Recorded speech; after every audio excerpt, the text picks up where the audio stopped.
Hey guys, Dustin here with Master Passive Income. I'm super pumped to be able to share with you how I basically was able to quit my job and become successfully unemployed. It's really basically by changing my mindset and changing the way I view money and then start investing that money. Now, to help you to understand how to invest in real estate, I'm going to give you a little bit of backstory about me to give you a little bit of encouragement. Now, I have always been entrepreneurial in my life. I've always, had businesses. I've always had the idea of being a business owner, but I've always worked a job. We're always taught from every one of us is literally taught this. You go to school, you get good grades. Then you go to college and then you get thousands and thousands of dollars into debt. And then you hopefully take that piece of paper that you get for the thousands of dollars of debt and then you go get a job. And then you work 40 plus years and then retire when you're 65, 70 years old with what you've saved up all those years of working that job. Now, I'm going to fast forward really quick and then I'll get right back to it. So at 37 years old, I became successfully unemployed. That's where I quit my job. I didn't need to work anymore. And so I said, you know what? I'm going to quit. Not necessarily retire. Retire means like you sit on your couch and not do anything. No, I am successfully unemployed, which means I found a new way, another way, as opposed to working for somebody else, working that dead end job. It's a just over broke job. Instead of doing that, I have now found a way, which is investing in real estate instead of working for somebody else. Now, quickly going back to how I got catapulted into real estate investing.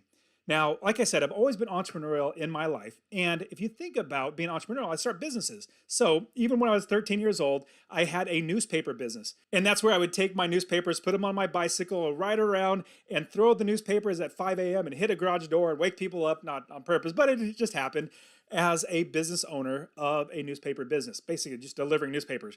From there, I had a graphic and website design company. I had a skateboard manufacturing business, a convenience store, and a pizzeria. Like I always was trying to build businesses. But at the same time, I was still in that same old mindset of working that dead end job and then retire when you're 65 years old. So I started working at a regular job. I was working a county job, working in one of the counties in California, a 9 to 5 sit down job. Now, this 9 to 5 sit down job is basically doing IT work.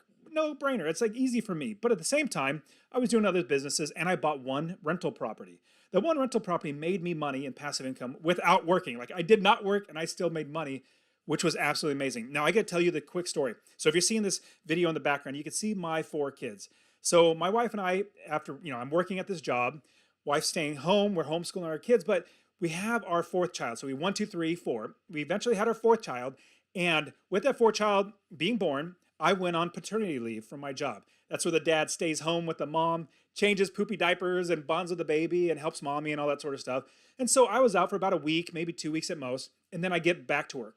That week that I get back to work, just after my baby's born, I'm working. And on a Friday at 3:30 in the afternoon, I get a call from my boss's secretary, like the top dog.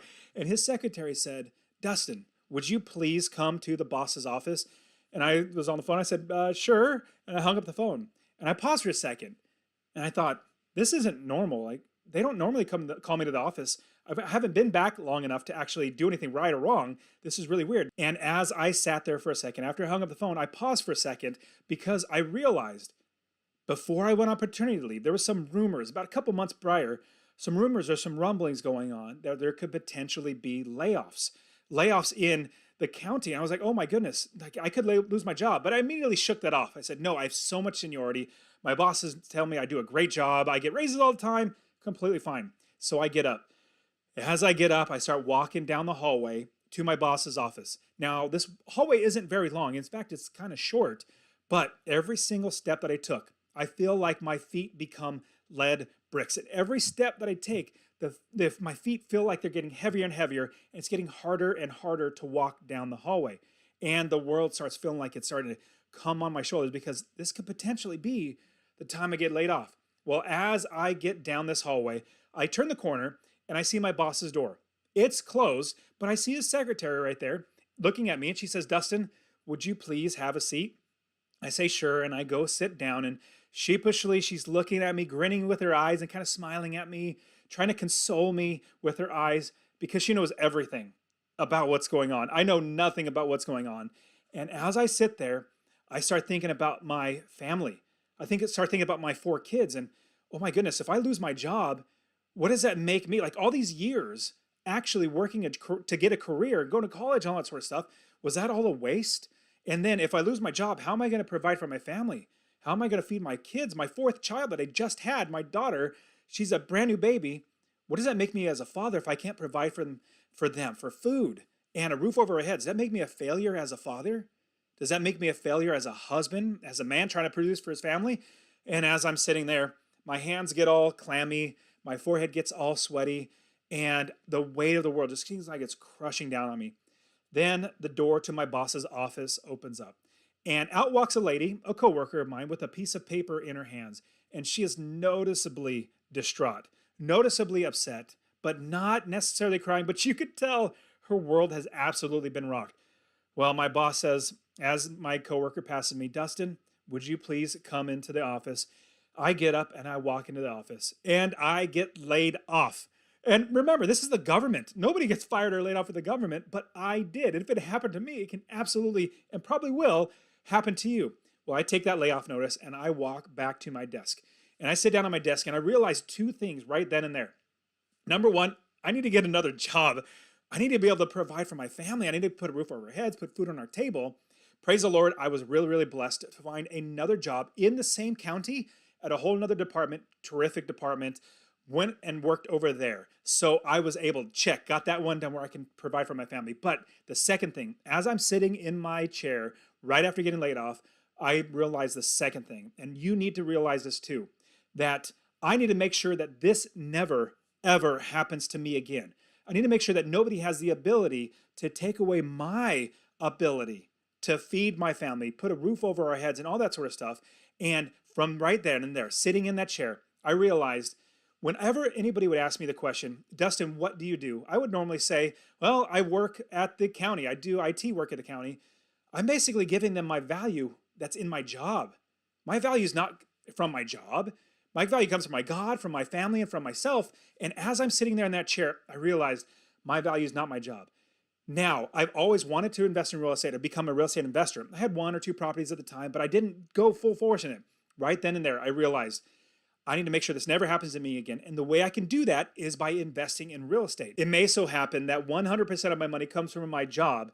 That's now my part-time job. I'm now a full-time investor. I started telling every single person that I'm an investor.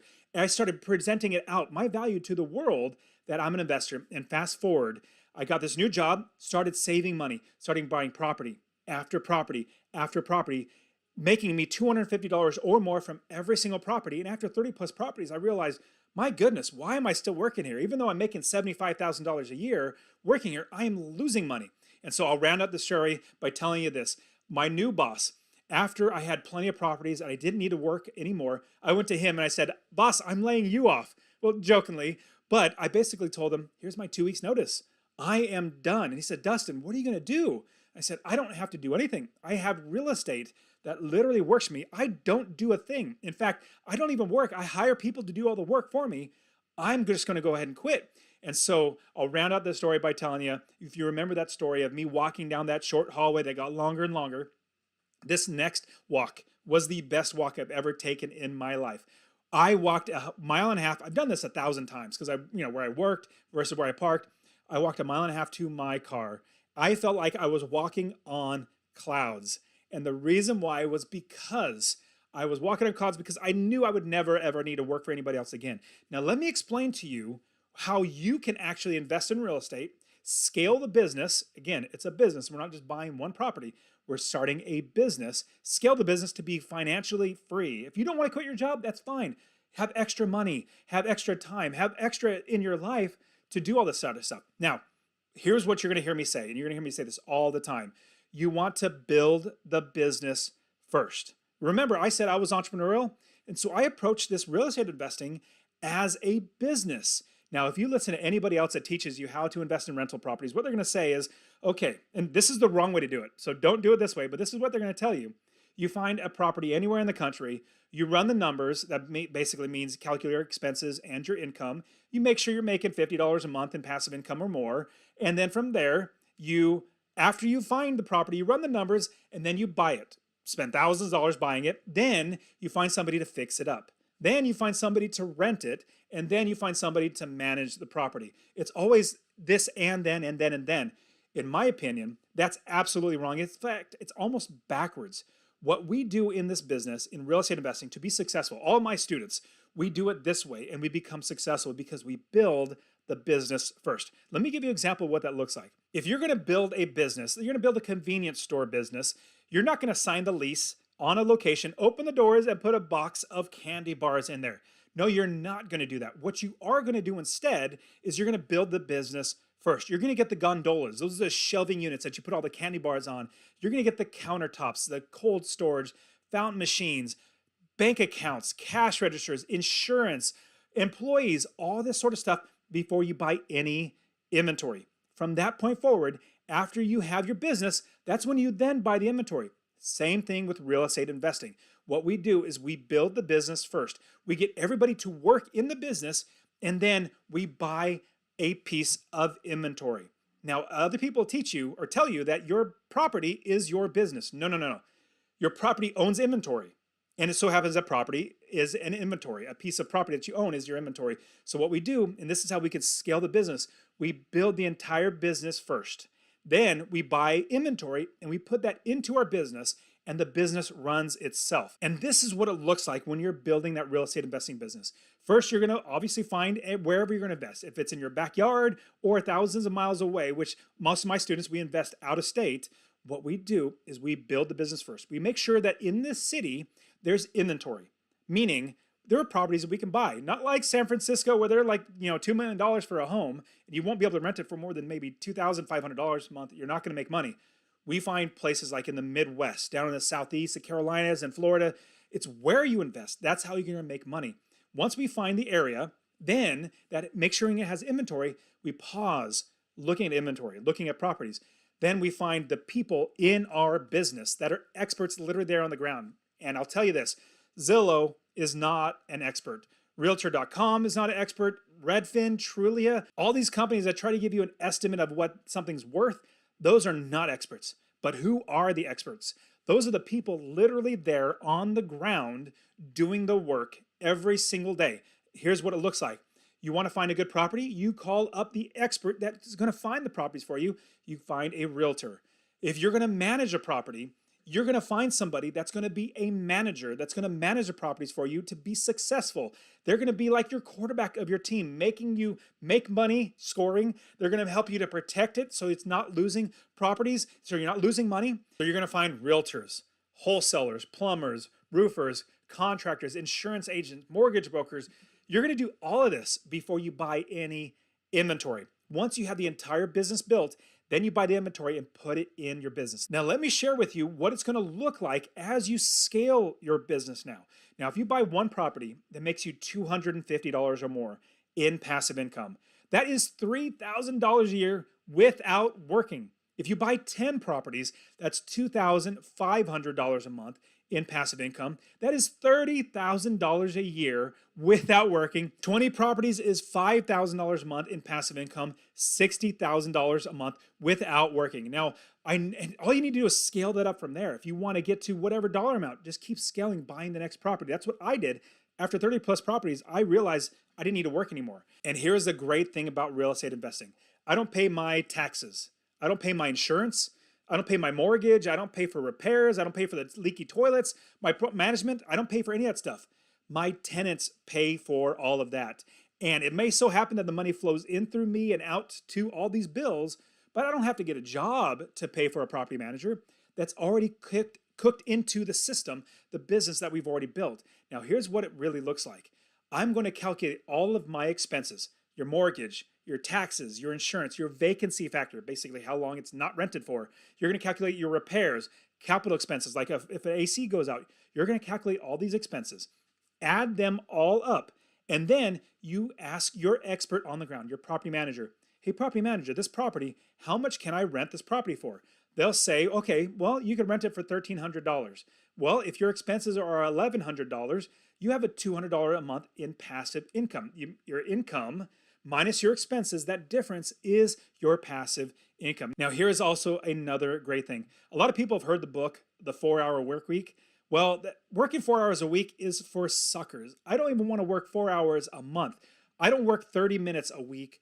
I maybe work 30 minutes a month on my real estate investing business because what I've done is I've built the business first, bought inventory, put it in, and had the people on the ground do all the work for me. And on top of that, I put in business processes and systems in place in my businesses so that the people that are experts doing the work for me, the managers and the contractors and all them, they do it for me in the way that I want them because I've already told them this is how you run the business. Now, I'll give you a quick example of what that's going to look like. You're going to make sure that you're collecting rents in the right way. Rent is due on the 1st. It's late after the 3rd. Let's say the 4th rolls around, you give them a 3-day notice. Basically, it's going to be late, you give them a late fee. Once that 3-day notice is up, you immediately start the eviction process. Here's a big reason why. If you have a mortgage, your bank is not going to say, "Oh man, you had too many Christmas presents you had this month. You don't have enough money. It's okay. You don't have to pay your mortgage." No, they're not going to do that. In fact, they'll say, "It doesn't matter. The mortgage is still due. We're going to kick you out. We're going to foreclose on the property." Same thing what we do.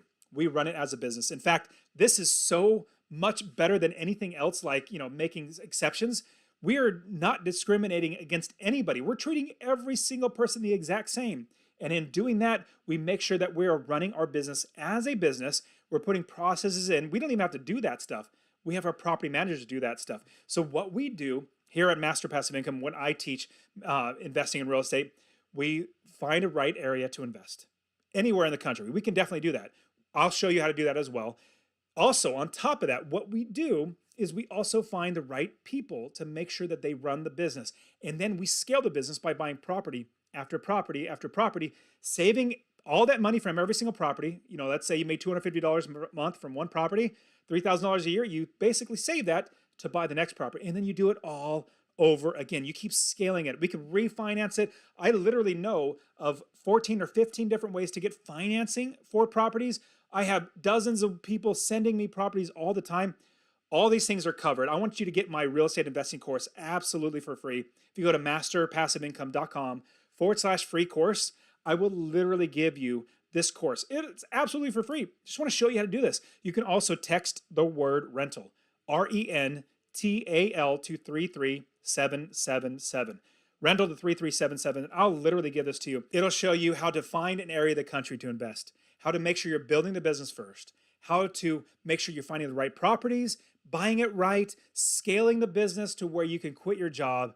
This is exactly what I want for you. I just love doing this. I was able and blessed to be able to quit my job at 37 years old, and this is what I want for you as well. So get my real estate investing course absolutely for free. Text the word rental to 33777. Rental to 33777, or go to masterpassiveincome.com/free course. And I hope you have fantastic success in your real estate investing, but also all your money endeavors as well. Because as you get more money, as you're able to take away your bills, pay off all that sort of stuff with passive income, life gets so much better. I literally just go to the gym now. I hang out with my family, get videos and talk to you people like you guys, just sharing how to do this. So get everything for free. I'd love to help you out. You can also check out my podcast, Master Passive Income Podcast, YouTube channel. It's literally just me. I rarely do interviews, but it's just me literally teaching how to do all of this stuff. All right, guys, you take care of yourselves. I hope you guys have great success.